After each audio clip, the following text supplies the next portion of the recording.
Good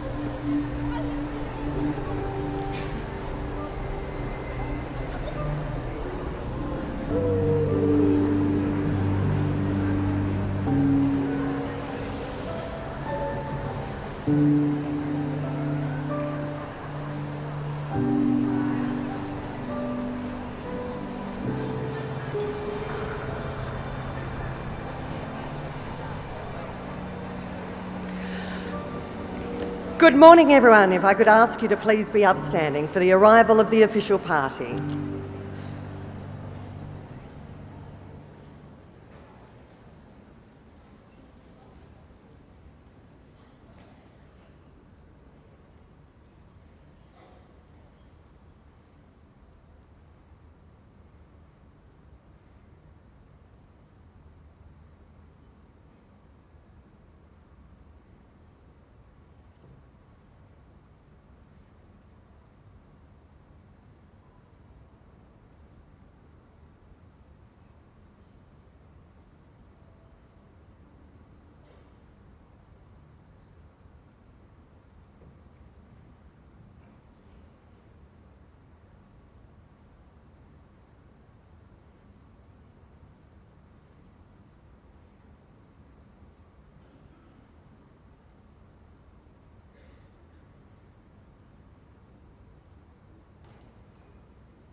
Please be seated. Good morning. My name is Sonya Feldhoff from ABC Radio Adelaide. It is great to welcome you to the Adelaide International Women's Day breakfast for 2023. And how wonderful it is to see your faces again. Welcome back to the Adelaide Convention Centre for this. Nearly 3,000 people in this room, 2,800. I'm sure the Senator Penny Wong will be able to give you the specific numbers, but that's in the room alone. We are also streaming right across South Australia to women, men, anyone who wants to take part in today's International Women's Day breakfast. And I say a special hello to those of you who are watching through streaming, particularly the largest group I'm familiar with down in the southeast, which I know always like to say hello. So hello to you in particular. Of course, International Women's Day was marked on Wednesday this week, on March 8th, as it is every year. This International Women's Day breakfast, which remains the largest in the Southern Hemisphere, is always held on the Friday closest to that, which is why we are marking it today. It is, of course, a breakfast that is now in its 31st year, so congratulations for supporting it for so long.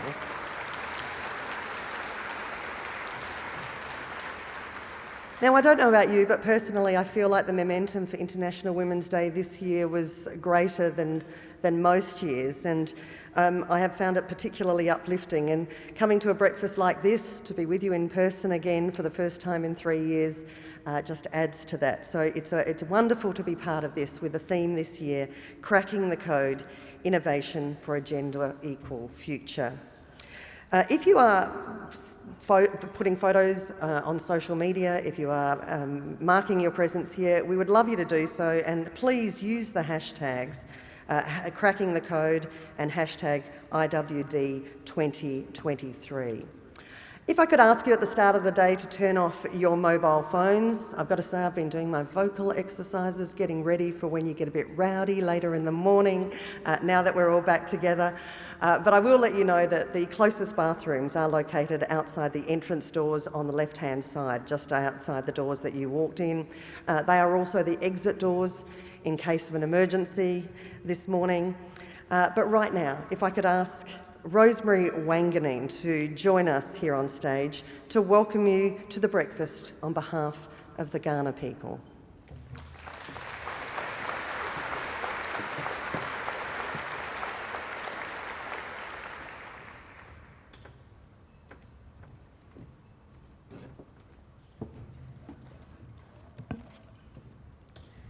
Natchala, thank you very much, Sonya, for that introduction. And Natchala, thank you also again to Senator Penny Wong and the Adelaide International Women's Day Breakfast Committee for inviting me to perform Welcome to Kaurna Country for 2023. May I also start with recognising all the Aboriginal women present here today who are of Kaurna heritage, and to all Aboriginal and Torres Strait Islander women from other countries from across our vast continent.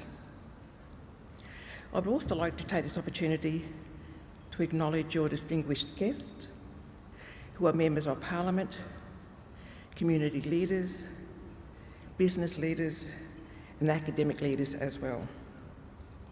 Similarly, I'd like to acknowledge our very special guest speaker, Ambassador Carolyn Kennedy. And of course a huge shout out to all of you beautiful women here celebrating International Women's Day 2023. It's always an honour and a privilege to perform Welcome to Kaurna Country, because it gives me an opportunity to formally welcome you all onto Kaurna Country. It's also an honour and a privilege to perform them, as it enables me to formally recognise my Kaurna ancestry and ancestors on my father's side. And on my mother's side, my Wirangu ancestry and ancestors from the west coast of South Australia. When performing Kaurna welcomes, I love to bring an educational component and for it to be interactive. For example, let me first explain the meaning of the Kaurna word, and then I'll formally welcome you. And because you are a group of people, I'll be doing a group Kaurna welcome.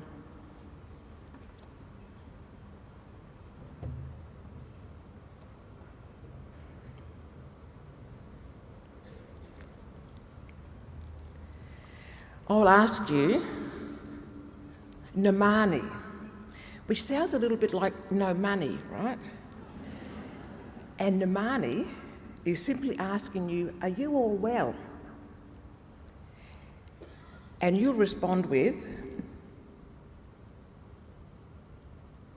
Mani Adlu. And to help you recall Mani Adlu, I have a few images to help you recall. So instead of money, it's mani. Steel is not soft, it's hard. And you can probably guess the last one. I'm open to suggestions for something else, but I'm yet to find something else. So when you say Mani Adlu back to me, you're simply telling me, we are all well. So I'm about to, got to stretch my neck there. So I'm formally asking you, so I'm about to formally ask you Namani, and I invite you to remember those three images. So on behalf of myself, my Kaurna ancestors, Namani. Fantastic.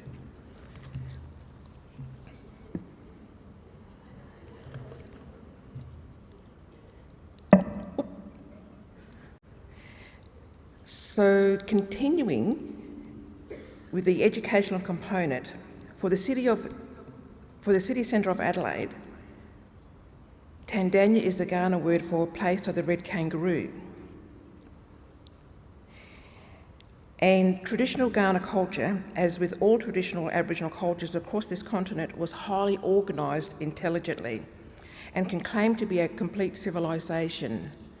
So I just wanted to talk to you, or just to show you how highly intelligent traditional Aboriginal culture was. So these are some systems that I wanted to share with you, that the culture that I come from. So we had ecology, engineering, aquaculture, cosmology, spiritual law. We had science and technology, and very sacred, structured welcome to country. So for over 60,000 years, our ancestors maintained a complete civilisation and not a book in sight. And many more aren't aware that Kaurna that Kaurna culture is far and wide. So if you imagine a wheel with 9 spokes and the city of Adelaide is the hub, these spokes approximately extended to the following places: Crystal Brook, which is about 2 hours north of Adelaide, then back down in an easterly direction into Clare, about 1.5 hours from Adelaide, and still in a southerly direction into Gawler, follow the foothills of the Mount Lofty Ranges, and continuing in a southerly direction to the south coast of the Fleurieu Peninsula into Cape Jervis, about 1.5 hours from Adelaide. And to complete the circle, we'll head north up the Gulf of St Vincent, bypass Adelaide, Port Wakefield, Port Broughton, and then back into Crystal Brook. And furthermore, many aren't aware that the top of Mount Lofty Ranges is the country of the Piramonk people. My welcomes always acknowledges my gratitude for the sharing of this modern Australia, and I sincerely welcome you all onto Kaurna country. However, I also acknowledge my deepest sadness for the human cost to us as Aboriginal people for this sharing, and that our Aboriginal ancestors never ceded sovereignty to our traditional lands, seas and waterways or any part of their civilisation. But realising I hope it'll always be we all have a right, a role and a responsibility to be a part of the reconciliation process. We, the adults, need to continue the reconciling journey for the health and well-being of our future generations under our great Southern Cross. Because this is truly reconciliation in action, being here today with you all. And what our Aboriginal and non-Aboriginal ancestors and our women began throughout last century, let us never forget we stand on their shoulders.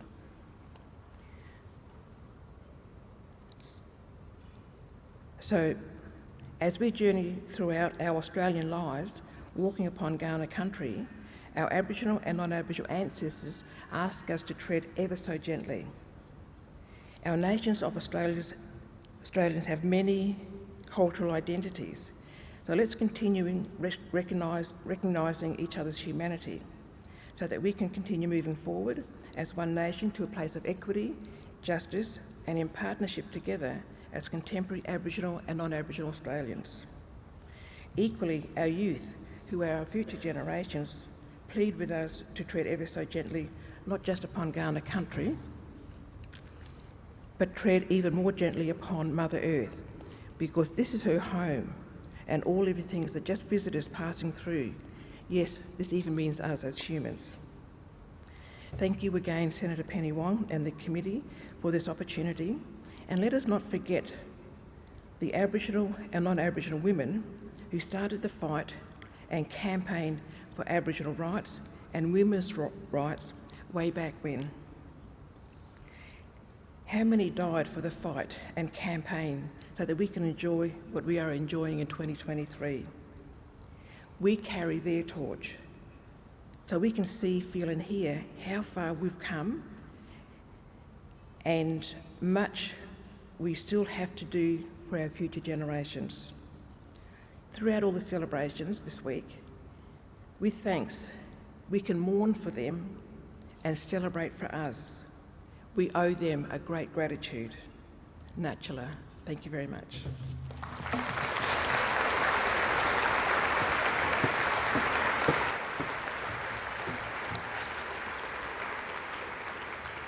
Thank you, Rosemary. This wonderful community event would not be possible without the support of our local partners, sponsors and supporters. So if I could just put them in the spotlight for a moment right now. Our media partner, ABC Radio Adelaide, our venue partner, the lovely Adelaide Convention Centre here, our gold sponsors, University of South Australia, SA Power Networks, Parrington Finance, and our silver sponsors, the University of Adelaide, the Flinders University, Catholic Education South Australia, Sitzler, Velo. Our bronze sponsors, Genesis Care, RAA, Beyond Bank, Tank, Mott McDonald, Nova Systems, and our supporters, Jenny Groom Photography, Replica Press, and Z-form displays.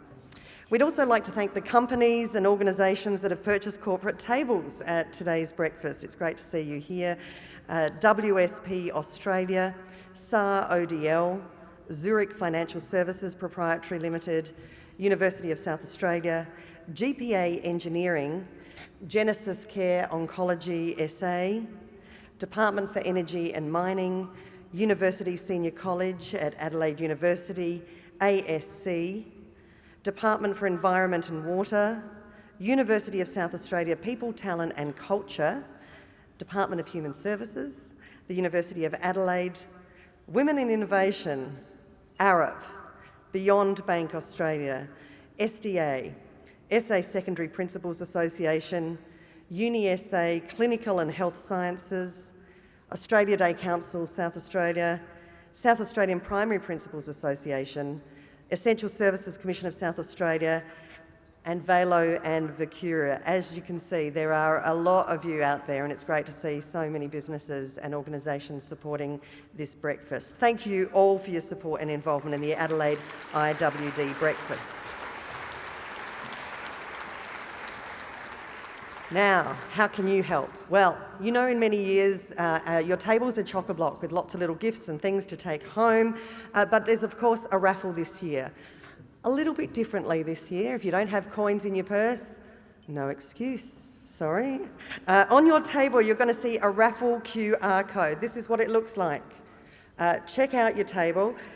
You can use your phone and the QR code on your screen to access the amazing prizes. On this list, it tells you all the fantastic prizes that are up for grabs, and I can tell you there's a few there that pretty much money can't buy at the moment. They are sold out. So have a look at those prizes and make the most of them. Each ticket is $5, and the raffle will remain open until 10 a.m. Adelaide time. So if you are a winner today, you'll be notified after the breakfast. And so I guess if you're streaming this service wherever you are, you can also use that QR code to buy raffle tickets today. As I mentioned, your tables are chock-a-block full, so make sure you take home the complimentary items on your tables, including the purple IWD ribbon. Let's see as many people in Adelaide today and right across South Australia wearing that purple ribbon today, and a Hague's chocolate and some IWD keyrings. So just a few things to take home as well. Now, of course, the event today supports UN Women Australia. So the money we're raising today will go to the work that they do. And if you feel so motivated, you'd like to make a monthly gift to UN Women Australia, there is a blue donation card on your table to guide you through that process as well. And I might just add that we're thrilled today to be joined by Kirsty Tancred from UN Women Australia office in Canberra. Kirsty, thank you for taking the time to be with us today. Right now, I'd like to welcome our breakfast host, the Senator for South Australia, the Honourable Penny Wong. Penny was born in Malaysia. As an 8-year-old, she moved to Australia with her family and settled here in Adelaide. She graduated in Law and Arts from the University of Adelaide, and then before entering politics, Penny worked for a trade union as a ministerial advisor to the New South Wales Labor government and as a barrister. Penny was elected to the Senate in 2001 and took her seat in 2002. 2 years later, in 2004, Penny was elected to the Shadow Ministry and was later appointed the Minister for Climate Change and Water. After the 2010 election, Penny was appointed Minister for Finance and Deregulation. In 2013, Penny was appointed Leader of the Government in the Senate. After the change of government, she was appointed Leader of the Opposition in the Senate. She is the first woman to hold either of those roles. Penny served as Shadow Minister for Foreign Affairs for 6 years before the election of the Albanese government in 2022, when she was appointed the Minister for Foreign Affairs.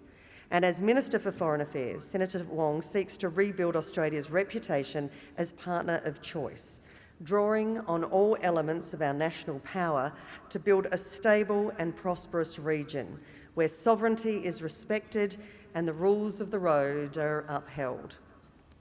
Penny believes Australian Labor's central values are to strive for a fair society, to promote a growing economy and to build a better future for the nation. She speaks out against prejudice and campaigns for equality for women, LGBTQI rights, and a multicultural Australia. This is also her 21st year as host. Please welcome to the stage South Australian Senator Penny Wong.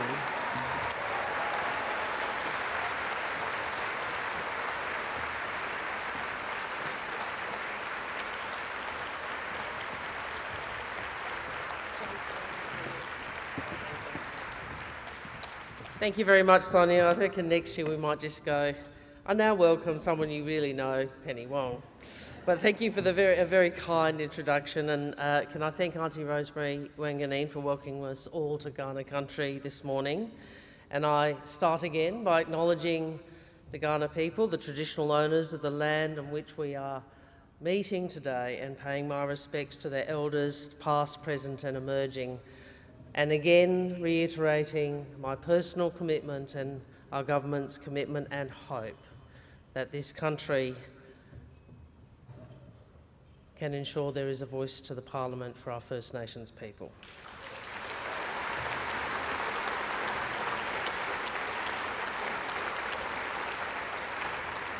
I'd like to acknowledge Her Excellency the Honourable Frances Adamson, AC.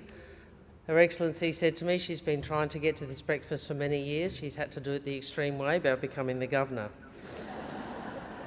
I want to warmly welcome our guest speaker, Ambassador Carolyn Kennedy. I'm so appreciative that you've taken the time to come to my hometown to do this breakfast for us. We're very grateful, and Adelaide has turned out for you.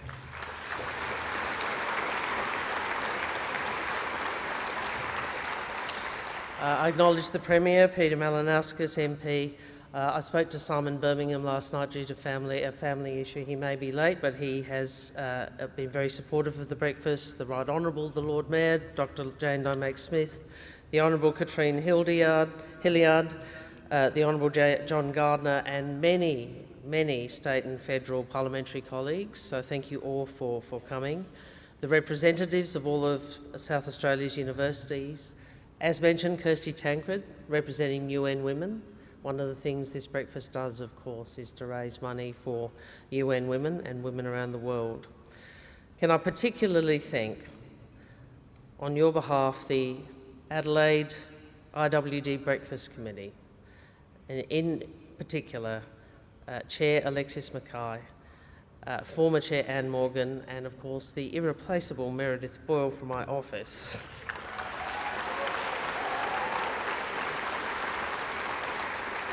Each year I'm frightened after the breakfast that Meredith will say, "That's it, I'm not doing another one."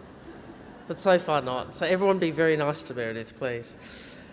And can I, if you'll indulge me, if I can acknowledge the special women in my life who are with me today, my partner Sophie, our two beautiful daughters, and also my aunts and my mother. Thank you.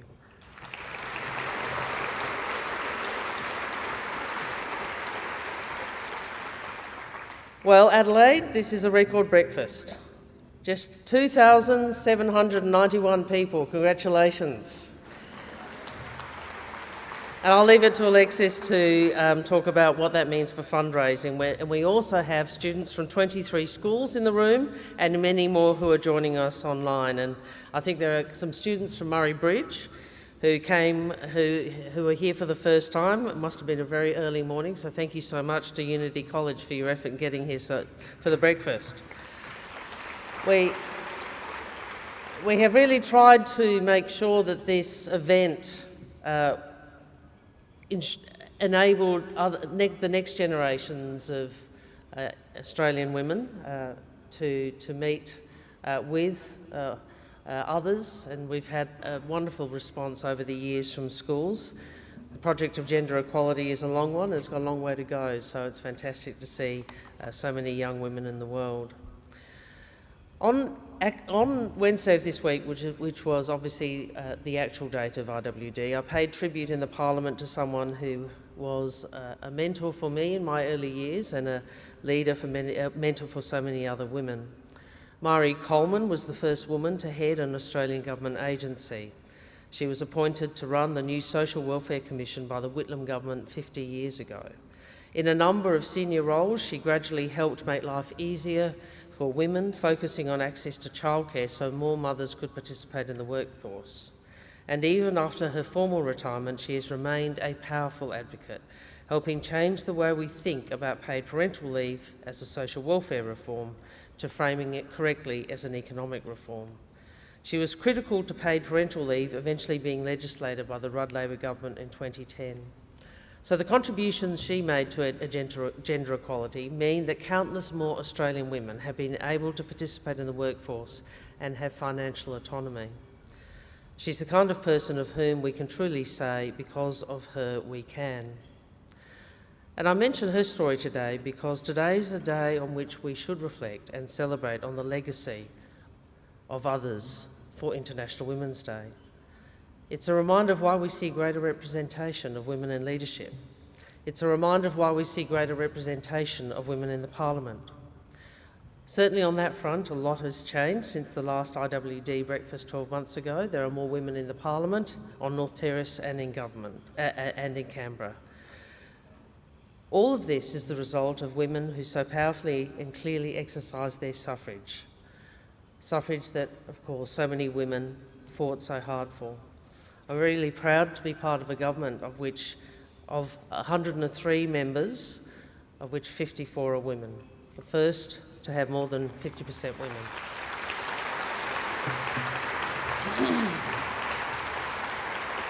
Of course, this didn't happen by accident. It happened because women in the community and women inside the party worked together, encouraging other women to follow each other. And I want to reflect on the women who went before. Women who understood it's not enough to be the first. We have to make sure we're not the last. And it also happened because we put in place quotas in our party which forced cultural change.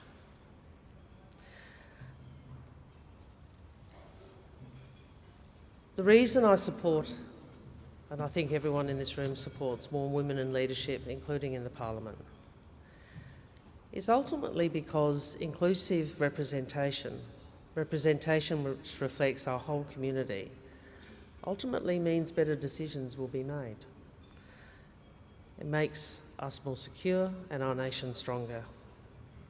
As I speak to you today, my colleague, Assistant Minister Malandiri McCarthy, is in New York. She's making history. She's the first Indigenous Australian woman to deliver your national statement to the United Nations Commission on the Status of Women.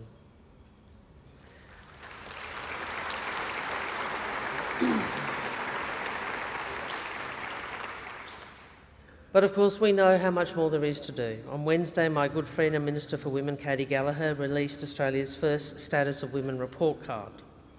And we know young women are more likely to report experiencing sexual violence in their lifetime. We know women over 55 are the fastest growing group of people experiencing homelessness.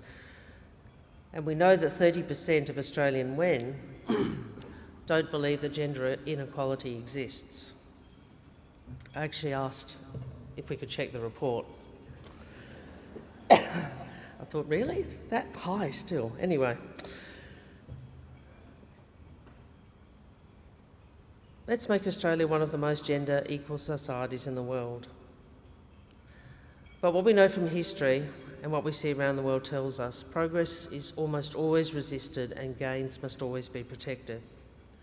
Regrettably, around the world, gender equality has gone backwards. The World Economic Forum reports that last year global gender equality slipped to 2016 levels, in particular as a result of the COVID-19 pandemic. Guess how many years it's now estimated before we reach full parity globally? 132. According to Care Australia, food insecurity affects 150 million more women than men. In Ukraine and Myanmar, we have seen a surge of sexual violence and conflict. In Afghanistan, we see women losing basic rights since the return of the Taliban, now banned from tertiary and secondary education. In Iran, where women like Mahsa Jina Amini stood up for their rights, they have faced a deadly crackdown, which has also seen male allies executed. Efforts to resist progress and wind back hard-won gains remind us we always have to be vigilant, not just in pressuring for further progress, but defending hard-won progress. So we've appointed our new Ambassador for Gender Equality. We've ensured, as your government, that 80% of our development program address gender equality, and everyone here is also doing your part. Thank you for being here to do your part.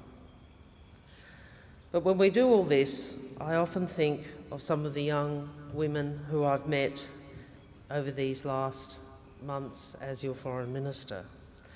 I remember Katu, a 10-year-old girl I met in the Pacific island country of Kiribati. I visited her school, where she gave an inspiring speech in English, and she finished it with this quote: "What we do for ourselves dies with us.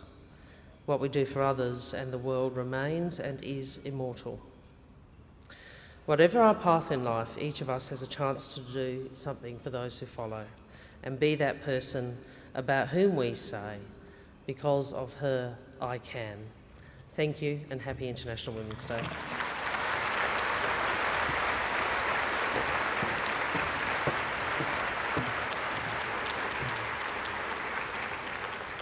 Thank you, Senator Penny Wong. Now, can I encourage you again, if you haven't already, to think about those raffle tickets. I hear you're doing really well already, but grab the QR codes. I'm sure the Ambassador won't mind if you're buying raffle tickets while she speaks, but make sure you get onto it as quickly as you can. All right. This year at the International Women's Day Breakfast for 2023, we welcome the Ambassador Caroline Kennedy to join us in celebrating International Women's Day. Ambassador Caroline Kennedy presented her credentials to the Governor-General of the Commonwealth of Australia on July 25th, 2022. She previously served as US Ambassador to Japan from 2013 to 2017. She played a critical role in the commemoration of the 70th anniversary of the end of World War II, culminating in the historic visits of President Obama to Hiroshima and Prime Minister Abe to Pearl Harbor. She advanced realignment of the US forces in Okinawa, promoting women's empowerment in Japan and increased student exchange. In 2017, she founded the International Poetry Exchange project to connect students virtually in Japan, Korea, the Philippines and the Bronx through the power of the spoken word. In November 2021, she was awarded the Grand Cordon of the Order of the Rising Sun, the highest honour for which foreigners are eligible, for her efforts to strengthen the US-Japan alliance. Prior to her time in Japan, Caroline was at the forefront of education. You can't keep going. Oh. All right, let's just welcome to the stage the US Ambassador, Caroline Kennedy. Thank you so much. Good morning. Thank you, Rosemary, for today's welcome. Thank you all. I just bought my raffle tickets, hoping I'm going to win the $200 chocolate kit. I want to also begin by acknowledging the Kaurna people, traditional owners of the land on which we meet, and pay my respects to elders past, present, and emerging. And I want to thank all First Nations people for their stewardship of this beautiful land, sea, and sky for thousands of years, and for the many kindnesses and warm welcome they've given me since I arrived in Australia, including here in Adelaide, where I met women healers at the Parumpa Cultural Gathering, which was a great experience. I want to thank Governor Adamson and Premier Malakauskas and the many other distinguished guests who are here, and congratulations to Chair Mackay for bringing us all together. It's wonderful to be here in this beautiful city with a community of people who support the rights of women around the world, in the state which was the first to grant women the vote, and I am grateful to the Foreign Minister for inviting me to join you. I can't think of anyone who has made a greater impact on the global stage in a shorter period of time than Penny Wong.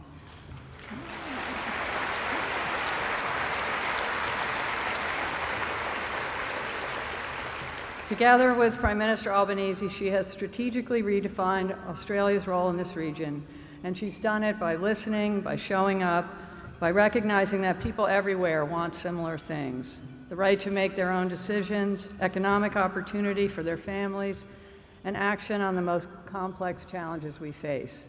In other words, putting values first. It's a privilege to work with you, Foreign Minister. It's an honor to serve my country abroad, and I'm grateful to President Biden for sending me to Australia. Throughout his career as chairman of the Senate Foreign Relations Committee, vice president, and president, Joe Biden has worked to strengthen our alliances and support the rights of women, so I can't think of a better place to be today. I'm sure there are people here whose family members served in combat with Americans over the last 100 years, and our country owes you a debt of gratitude. I am one of them. I wouldn't be here today, or at all, if an Australian coast watcher hadn't arranged for my father to be rescued in the Solomon Islands after his PT boat was been sunk by a Japanese destroyer in World War II. 3 days after I took up my post in Canberra, I went to the War Memorial to lay a wreath at the last post ceremony. I never expected to see the fragile notebook where Coast Watcher Reg Evans recorded an explosion on August 2nd, 1943, a few islands away. He noted that the flames lit up the night sky and all the crew were assumed dead. But a few days later, 2 Solomon scouts spotted my father and his 11 surviving crew, and Evans arranged rescue. I wasn't prepared for the powerful emotion I felt meeting the last 2 surviving Australian coast watchers and their children at the War Memorial, and a week later traveling to the Solomon Islands, where I was able to thank the daughter of the scout who rescued my father. It reminded me in the most profound way that we're all here because of the sacrifices our parents and grandparents have made, and although our lives may be shaped by the times in which we live, it's the connections we make to one another that really define us and give our lives meaning. My father's story became part of history, but there are countless other Americans and Australians who have depended on each other, loved each other, sacrificed for one another, and fought together for a better life and a better future for their children. Now it's our turn to think about the values that really matter, to find the issue that we care most about, so that we too can pass on a more peaceful, just, and healthier world. The U.S. and Australia are the closest of allies. Our bilateral relationship spans all dimensions, and our partnership is global, based on a shared commitment to fundamental democratic values. Today, the world is facing challenges that no one country can solve alone, from the existential threat of climate change to global health and food security, migration, discrimination, and gender-based violence. Our strength comes from the fact that we are facing them together, as we have for more than 100 years, and I'm confident that we will meet this moment. Climate change is a crisis across the globe, but it's existential in this region. Australians and Americans are working side by side to confront the rising temperatures, and we lean on each other to fight and recover from the devastating storms and wildfires. We are essential partners in the clean energy transition and committed to the safety and resilience of our Pacific Island neighbors. The world just observed the 1-year anniversary of Russia's invasion of Ukraine. The U.S., Australia, and others are committed to Ukraine and its fight for survival for as long as it takes. And we've all been inspired by the courage and patriotism of the Ukrainian people. We don't think of climate change or the war in Ukraine as women's issues, but we have seen over and over that when a crisis happens, women suffer the most. One example of this disproportionate impact is gender-based violence. 4 of 5 people displaced by climate disasters are women or girls, and the UN estimates that there are now 117 million displaced persons in the world. When women are forced to leave home, live on the streets, emergency shelters, tents, or camps, they are at greater risk of violence, trafficking, and forced marriage. Conflict compounds this risk. Rape and violence have been an instrument of war forever, and we've read harrowing reports of recent atrocities in Ukraine, Afghanistan, Ethiopia, and Myanmar. And despite this, in recent years, gender-based violence accounted for only 0.12% of international humanitarian funding. Americans and Australians are fortunate to live in countries where most women don't face extreme danger on a daily basis. But that doesn't mean that women in our countries don't experience violence and discrimination. We can be proud that both the Biden administration and Albanese government are committed to a comprehensive approach to removing barriers to women's full participation in society. President Biden leads an administration that looks like America. He appointed the first woman and woman of color to serve as vice president, the first Native American and the first openly gay cabinet secretaries, and the first African American woman justice of the Supreme Court. Women also lead the departments of energy and commerce, perhaps the most important agencies addressing climate change. While these officials may be the most visible, they lead the most inclusive and diverse administration in American history, one that also puts workers at the center. In addition, the Biden administration is implementing the first ever national strategy on gender equity and equality to advance rights and opportunities of women and girls at home and around the world. The Biden administration is closely aligned with the Albanese government's priorities, including appointing women, Indigenous, and LGBTQI leaders, accelerating the clean energy transition, improving health and education outcomes, and eliminating the barriers for women in underserved communities. But we both still have a long way to go. Australia has also been a leader in advancing women's equality and was the first nation to grant the world equal political rights. Prime Minister Albanese, as we heard, leads the first majority woman government, and then just last week passed parental leave legislation that will boost women's participation in the labor market. As our governments demonstrate, both Prime Minister Albanese and President Biden understand the value of having diverse experiences, perspectives, and backgrounds represented at all levels. They recognize that empowering women isn't just a matter of fairness, it represents an enormous opportunity to create a more prosperous world. In the U.S., we've seen women's economic participation lift families into the middle class. Gains in women's earnings over the past 40 years drove 91% of income gains. Globally, the estimate is that closing gender gaps in the workforce would add $28 trillion in global GDP over a decade. Yet 100 nations have laws that prohibit or restrict women's ability to work. It's a national embarrassment in the U.S. that the wage gap between women and men's earnings is still 18%, while here in Australia it's only 13%, which compounds over generations and forces more elderly women into poverty. But at our current rate of progress, the UN estimates it will take only 286 years to close the gap. 140 years for women to be represented equally in positions of power and leadership in the workplace, and 40 years to achieve equal representation in national parliaments. We know what we need to do to address these inequities. We need to improve health and reproductive care for women. We must increase access to capital since companies led by women are more profitable, have better governance, morale, and ESG standards. And we need to improve access to STEM education for women. It sometimes feels like these systemic challenges are overwhelming. We all want to do something to make things better, but it's hard to know where to start, and we all have our own lives to keep us busy. But none of us should feel powerless. We may not be able to change the world, but we can change one person's mind. We can change a room. Maybe not a room this big, but we are all leaders and followers in our own lives, learning from and teaching each other. And if we've learned anything in the past few years, it's that we are all in this together. We all have responsibilities to our families, our friends, our coworkers, but if we're fortunate enough to live in a democracy, we also have responsibilities as citizens. There are many ways to contribute, and the moment when we're called to active citizenship will be different for each of us. For some people, it will happen gradually without their realizing it.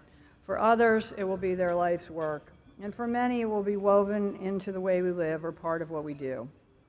Growing older has taught me that the most important work is done not by those who seem the most important, but by those who care the most and are willing to take the risk of reaching out to others.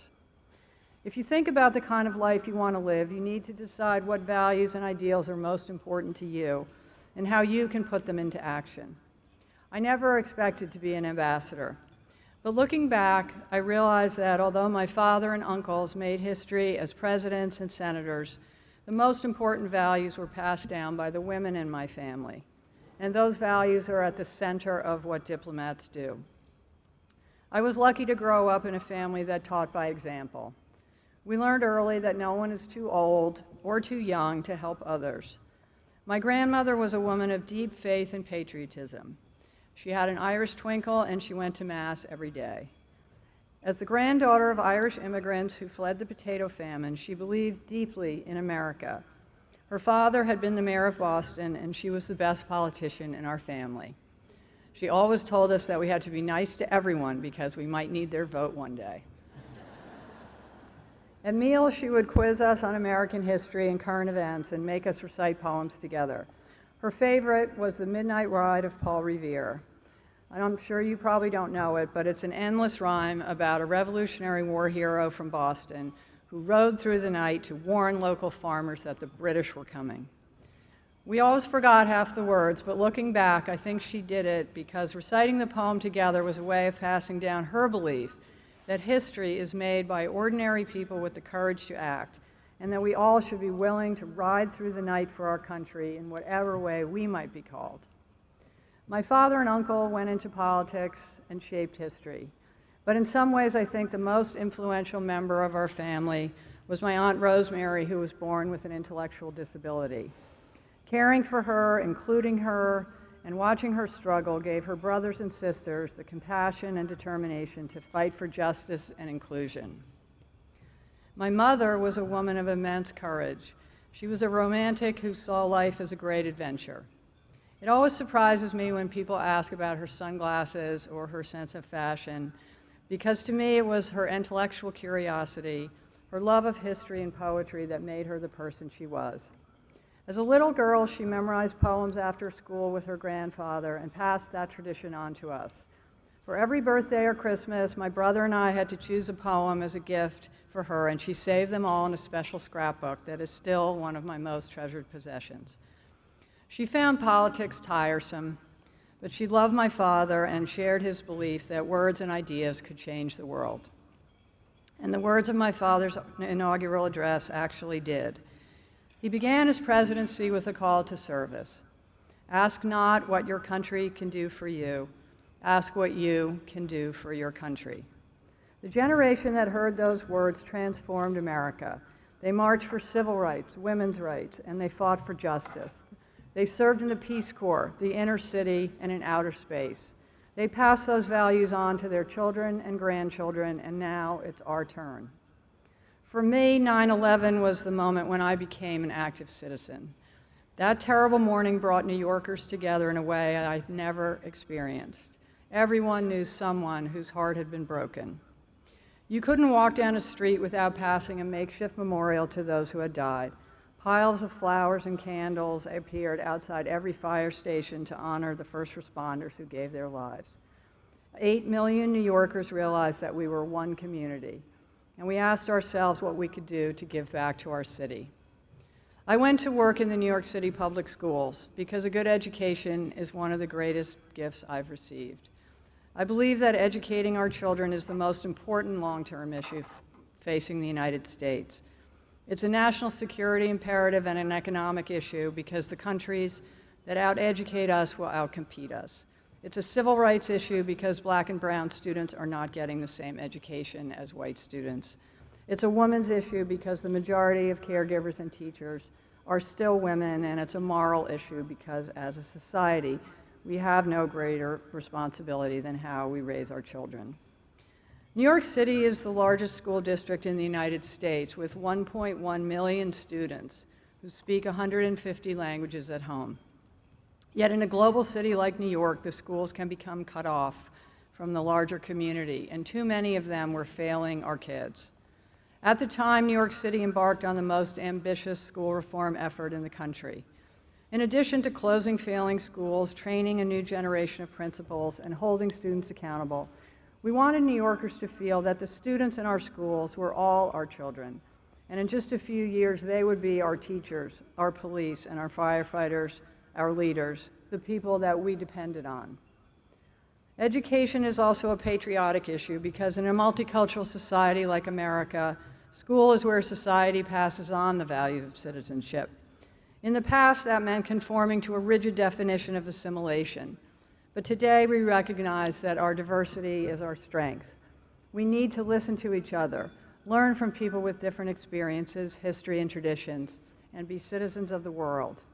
That's why I started an international poetry spoken word program with high school students I'd worked with in New York City's South Bronx, the poorest congressional district in the United States.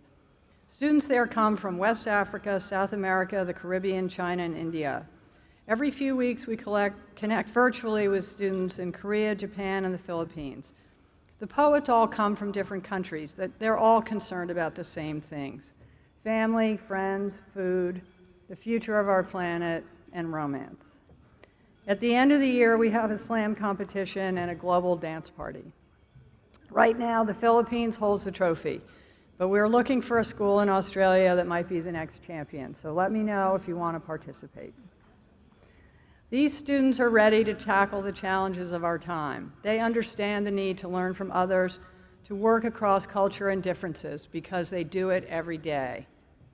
In countries like the US and Australia, that means coming to terms with the legacies of exclusion and finding ways to include everyone, particularly women and people of color, in the solution.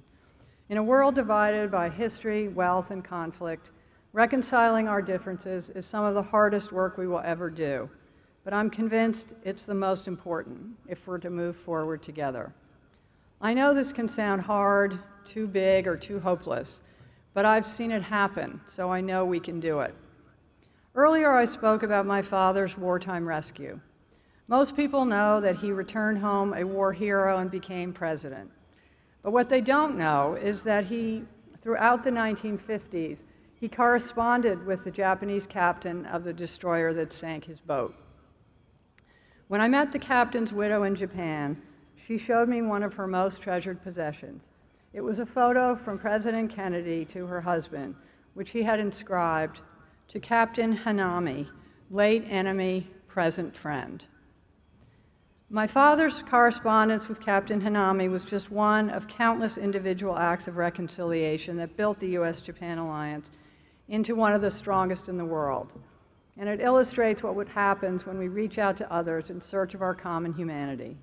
And it helped me advocate for one of the most significant events in US-Japanese history, President Obama's visit to Hiroshima in 2016. The idea had been proposed before, and there were reasons it had been turned down for 70 years. In both countries, senior officials and the public were still divided. President Obama was criticized from the left and the right. Japan had long demanded an apology for the United States for dropping the atomic bomb, which the American government refused to give.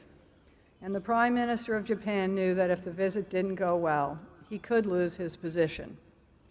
President Obama was still working on his speech as Air Force One touched down in Hiroshima.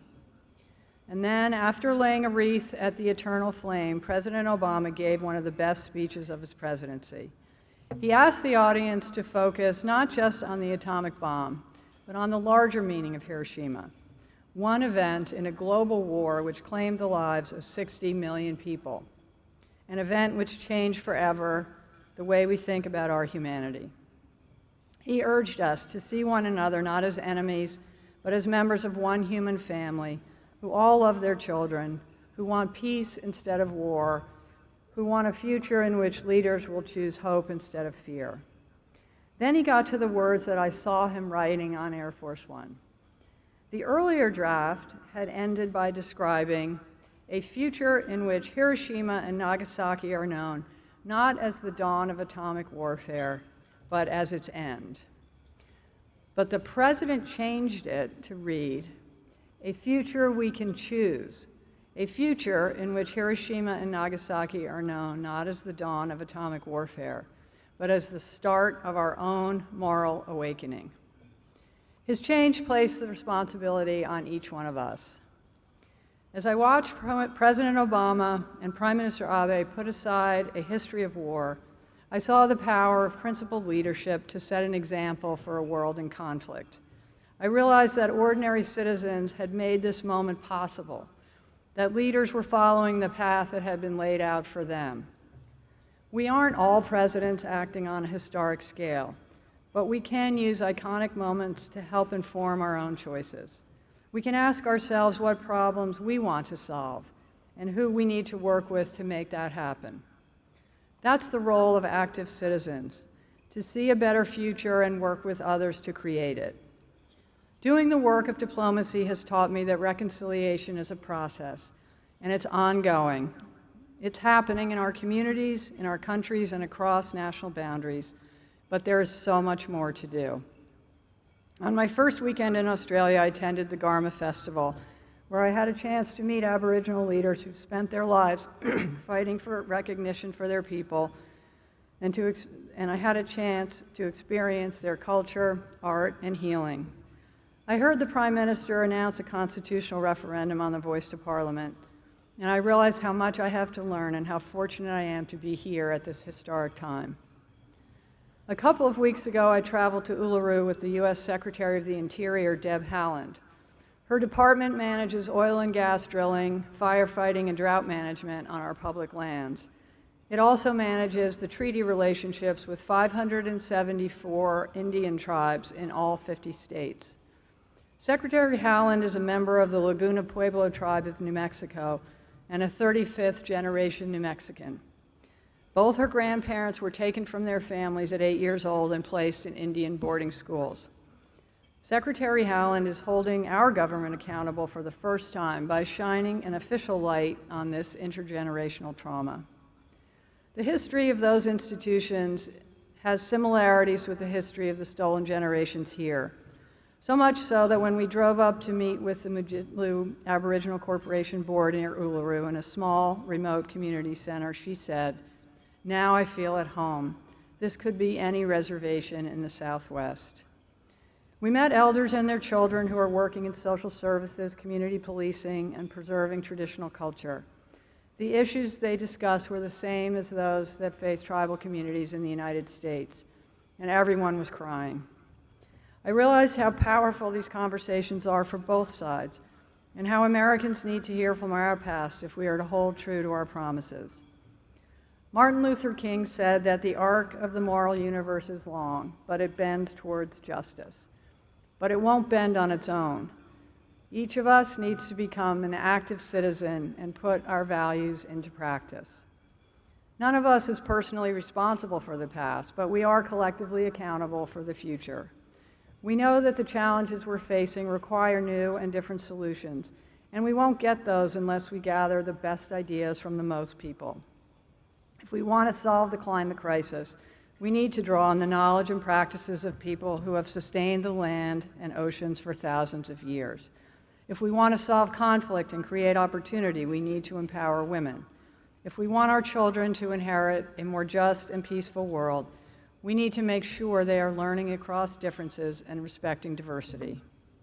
To celebrate International Women's Day, I would like to close with a quote from a remarkable American woman, Mary Church Terrell. Her parents were enslaved, yet she became one of the first African American women to receive a college degree, in classics, no less. She taught school, raised a family, and spent her life fighting for the rights of blacks and women to vote. She was a pioneer who broke every barrier in her day, and she realized that none of us can do it alone. In her most famous essay, she wrote, "And so, lifting as we climb, onward and upward we go, struggling and striving, with courage born of success achieved in the past, with a keen sense of responsibility, we look forward to a future large with promise and hope." Thank you for having me.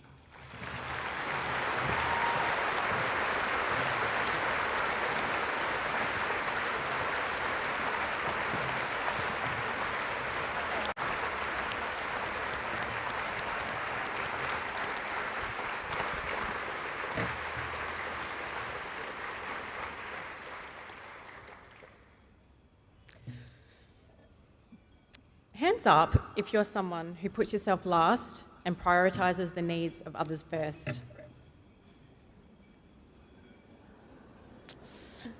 Hands up if you're someone who says yes to too many things and finds yourself spread too thin. Well, I want to talk to you about that today and encourage you to change that cycle. My name's Alexis Mackay, and I'm the chair of the Adelaide International Women's Day Committee. And before we get into changing that cycle, it's my absolute pleasure to thank Ambassador Kennedy for accepting Senator Wong and the committee's invitation to speak today.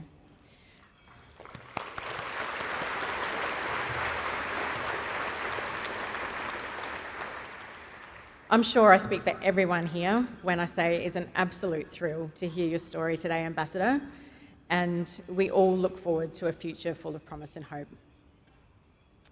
Some instrumental people involved in making today such a success are, of course, Senator Wong.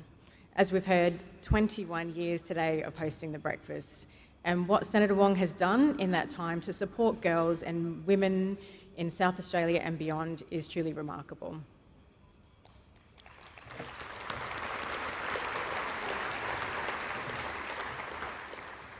To Rosemary Wanganeen, thank you so much for sharing your Kaurna culture and language with us this morning. It's been an absolute pleasure to hear you speak this morning.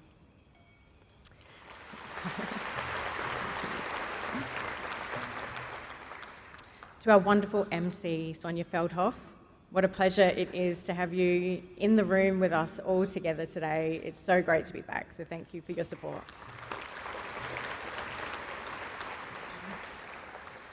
And thank you to our volunteers and, of course, our Adelaide International Women's Day Breakfast Committee. In particular, we've heard of Meredith Boyle. Woo! And, of course, the wonderful Anne Morgan. It's an absolute enormous effort every year, and we're so lucky to have you on the committee. And as Senator Wong says, Meredith, don't ever leave us. So until 2023, Anne Morgan was the committee chair for 10 years. And I hope that you'll join me in recognising her commitment to gender equity and what she's done to make this breakfast what it is today, an enormous success. So thank you so much for all your support, Anne.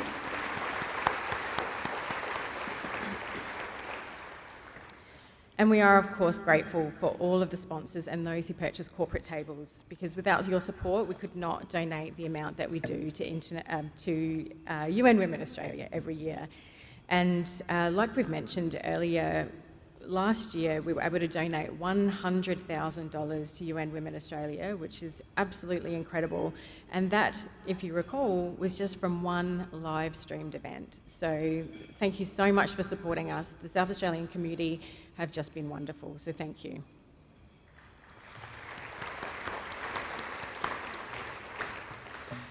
So I want to quickly talk about this habit of prioritising others and putting ourselves last. Recently, a friend of mine suggested that I listen to a podcast. And the podcast talked about how we can live a balanced and fulfilled life. And there were 3 components to this. So the first component was to have a loving family unit, be that having children, your parents, your siblings, or your friends. The second component was to have a job where you feel like you're contributing to something. And the third was to have something that is just for you. So after reflecting on these 3 points, I thought to myself, absolutely, I love my family and they love me, tick. Number 2, a job that I love. I absolutely love my job. I feel like I'm contributing and I'm extremely passionate, tick. Then I got to the third one and paused for a while and I thought, you know, there's lots of things that I do for just me. And then I realised that actually most of those things I was doing for other people and prioritising others first. So I wasn't carving out any time for myself and spreading myself way too thin, and I didn't even realise I was doing it. So you see, so many of us we're workers, we're volunteers, we're parents, we're carers, we're drivers. I've got a daughter in the room and she can attest to just how much driving there goes on in our household. And it doesn't leave a lot of time for much else. This podcast was a huge wake-up call for me. And we've all heard the safety briefings when you board a plane to put on your own oxygen mask before attending to others. And I think perhaps we need to be taking the airline's advice for our own lives. Today we're celebrating International Women's Day together in 2023, and the theme is Cracking the Code, Innovation for a Gender Equal Future. Today's theme can mean a lot of different things to a lot of different people, and I spend a lot of time working with women who are underrepresented in disciplines such as STEM and tech, and just like me, I see these women putting themselves last like so many of us do. And we've been to International Women's Day events in this last week, and we've been inundated with LinkedIn posts from organisations about their focus on gender equality. And perhaps like me, you're starting to feel a little exhausted and frankly fed up sometimes when we hear, like Senator Wong said, how far COVID has pushed back gender equality. And again, I'll say it, it's from 40 years away to 132 years. And statistics like that make it exhausting to keep pushing. But we must continue. But we can't continue to push for equality and continue to carry on the work of those who came before us and drive towards a more just future for the life of our future generations if we don't fix our oxygen masks first. So, I'd like to leave you with a call to action for those who find themselves in a similar predicament to me, and I did see a lot of hands in the air. Number one, find what you love to do and take small steps towards what lights you up.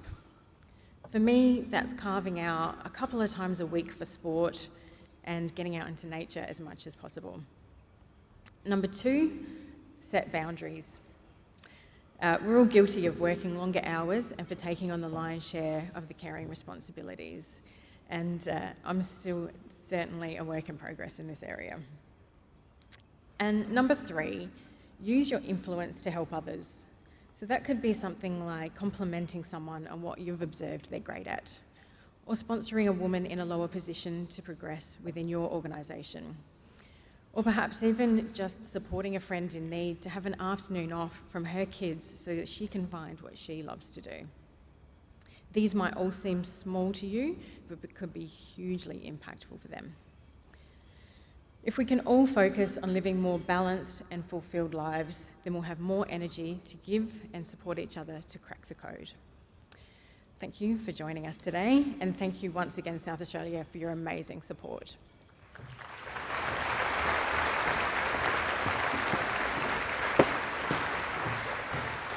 Thank you, Alexis Mackay, the Chair of the International Women's Day Committee. Now, the committee, and I'd like to, on their behalf, thank all of the donors of the raffle prizes for today. Have you got your tickets? Yeah, sorry to sound like I'm going on and on about it. We've got Haig's Chocolates up for grabs. State Theatre Company has provided tickets.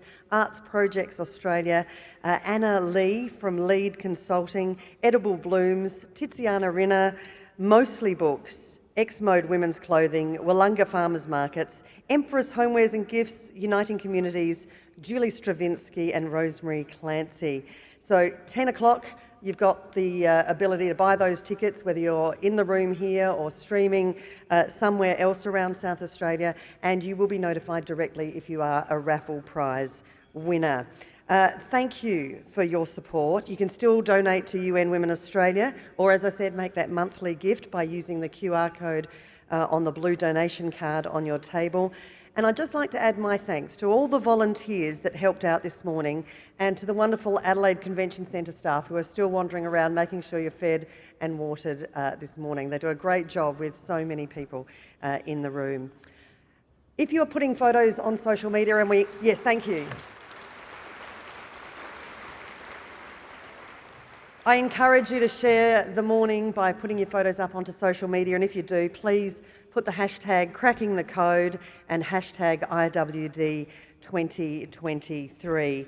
Can I thank you for turning up to our 2023 Adelaide IWD breakfast. We're thrilled to be back in person and appreciate our Adelaide community's support. Now, although we've come to the end of formalities for today, you get to hang around longer. If you need to head off, that's fine, of course, but if you want to hang around, network and catch up and all of those things as we do each year, we encourage you to do so. But for 2023, thank you, enjoy, safe travels home, and we look forward to seeing you again in person in 2024. Thank you.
you.